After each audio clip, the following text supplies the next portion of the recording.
Hey everyone, I wanted to do a video and share some Halloween decorations I made. I've been really inspired by all the stuff that Sherry, Scrabbin' and Rappin' has been sharing. I love Halloween, it's one of my favorite holidays. So I've been making some decorations for my house. I know it's a little early, but I love it, so whatever.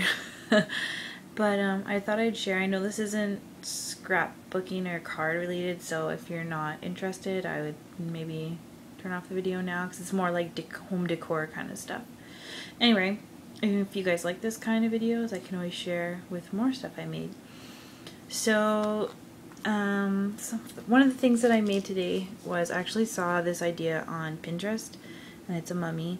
And I made a couple different sizes. I have this little thing on my table here that my mom got me, and I kind of just change out the stuff that I put in the middle. Like I have like little wood holders, and then I've also done like just plain glass, which is what I made these out of. These are actually the candle holders I got last Christmas from Bath & Body. I think it was like a promotion. When you bought one of the small candles, you got a free holder, and I bought like 15 small candles, so I have a bunch of these holders. So I thought it'd be cute to make a bunch of different ones, and so, or make 3 and then put them in there. So I made this guy. He has black Google eyes, and all I did was I just wrapped gauze around it, just kind of like hot glued it. One of my dog hairs on there, nice. And just same with the eyes. The eyes, what I did on Pinterest, it just shows the Google eyes, just Google eyes on there.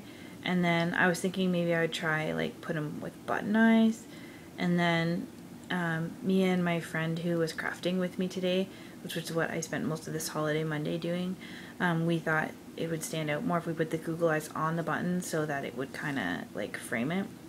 And it's hard to tell, but I did give them one big eye and one small eye. So I did that one, that size, and I did these guys. I did with different colors eyes, different colored background eyes, because I didn't have a whole bunch of black buttons. So that guy I gave him blue. And then I'm gonna get some of the mini LED tea lights to put in them so the gauze doesn't catch on fire. And that guy I gave purple. And then so these guys are gonna sit in this little holder, and then they'll have tea lights in them. And then I made, you can also make them out of just like jars you have around. So this guy is from a baby food jar because I work in the infant room at work, so I had a couple baby food jars I saved and brought home. So that guy's from a baby food jar. And then I made this guy, this bigger guy, I made him from a salsa jar. And then I just got the gauze at the dollar store. It came in a 4-pack, so it made a lot of mummies. Like I made 5 and my friend made 1, and that used all the gauze. I think she wrapped hers twice, but I only wrapped the big guy twice. These little ones I just wrapped with 1 thing of gauze. So you could probably make a ton for pretty inexpensive. And then the next thing I made is this trick or treat sign. I'm gonna kind of move it over. And my friend and I have made these blocks before. Oh, sorry about the glare.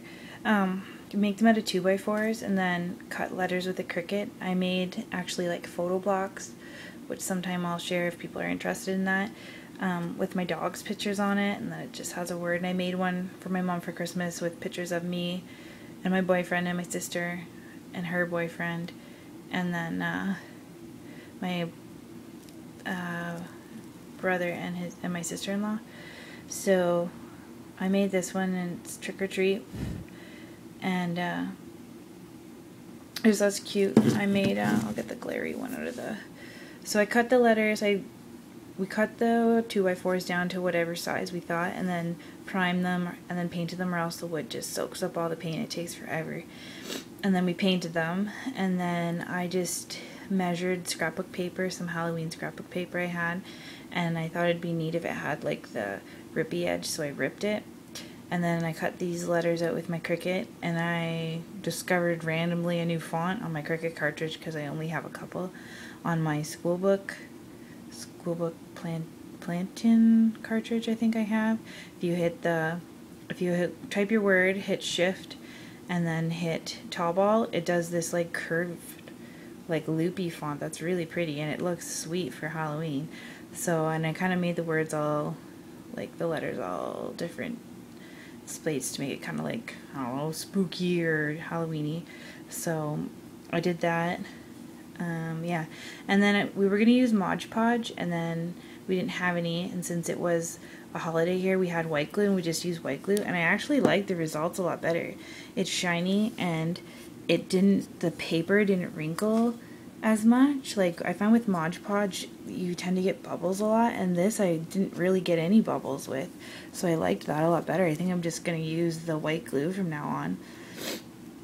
So I did that. I was inspired by a pin on Pinterest that had a trick or treat, but their ore was kind of like this or something.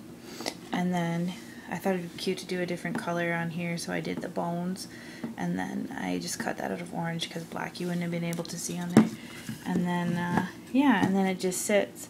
I put it over by my TV over there when it's sitting, and it's nice. They just sit on each other, and I might still like sandpaper the edges, rough it up so it's kind of like more distressed,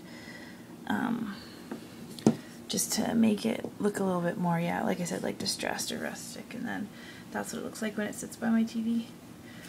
So I made that, and then the last thing I made was out of 2x4s again, was these pumpkins. And it's kind of hard to pick up, but we cut them to size, and then we sanded the edges so they're like a little bit rounded, and then primed them, and then painted them orange. And then it's hard to tell on my iPod and with this lighting, sorry, but we also kind of like dry brushed some brown on them to make like lines on the pumpkins. And then I got my boyfriend to drill a hole in the top, and I put a stick in there, kind of again the whole like rustic thing, and then I just tied some raffia around the thing to make it, I don't know, make it look more like kind of country and rustic. And then so these were just sitting in my kitchen. I have a tall one and then a smaller one, so they just kind of sit side by side like that. They're sitting on my kitchen table. They turned out pretty cute, I think. I'm gonna make one more like smaller one to go, so it's a set of 3 pumpkins. So yeah, so that's what I was up to today on this holiday Monday. Crafting some Halloween decorations. The pumpkins, the mummies, and the trick-or-treat sign. So I'll probably be making more. Like I said, I want to make another pumpkin, and I also want to make, like, maybe, my friend made one that said fall, and it was really cute, so I might make a fall one. And I know we will definitely be making some for Christmas, so if you guys like this kind of video, let me know, and I'll make more. So I hope you all had a great long weekend, because I think it was one in the States too, Memorial Day weekend. So enjoy, and I will talk to you in my next video. Bye!